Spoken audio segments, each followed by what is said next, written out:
We are working it today with Andy Challenger at Challenger Grand Christmas, here to talk about office romances that sometimes go wrong. Yeah. Thanks for coming on this show. Thanks for having me. So how has the hashtag #MeToo movement changed what's going on with office romances? Do you think it's going to maybe squelch some love in the office?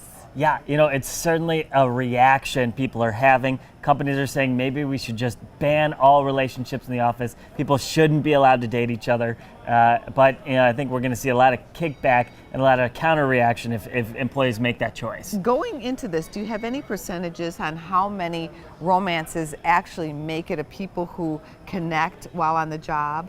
It's 1/3 of relationships that do go bad end up in one of the parties being fired from the company. Really? So it's a dangerous thing in some ways to get involved in a relationship at your firm, because it could easily mean termination for one of the parties. It sounds like employers take this very seriously if they're willing to fire somebody. It is. When a relationship goes bad in the workplace, it's so toxic and cause so many problems and can result in litigation for the company. So while it might feel like overbearing for a company to ban relationships, allowing them to flourish is also a problem. You are a big proponent of don't meet your mate at work.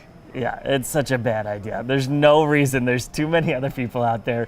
Don't try to fall in love with somebody in the workplace. And we got a lot of pushback from you saying that on our show. People were like, but I met my wife at work. So that's why employers should not ban it. There's, when you spend the majority of your waking hours with people, people are bound to fall in love, and it happens, and that's okay. And everybody knows great relationships that have come out of an office romance, but it is also a minefield. What about if you do have this happen where you all of a sudden have some chemistry with somebody?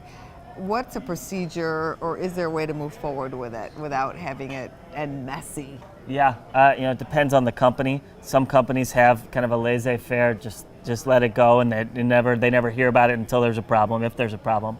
But if your company has, and 70% of companies say no relationships between directors and their reports. So that's an important thing. If you're having chemistry with somebody that may have influence over you, or who you have influence over, you have to take those relationships particularly careful. And that's what really launched the hashtag #MeToo movement. Yeah, I think that's, in light of the hashtag #MeToo movement, that's when we've started to really realize how problematic these relationships can be, and how consent can be a problem between managers and employees. Always a pleasure. Thank you. Thanks for having me.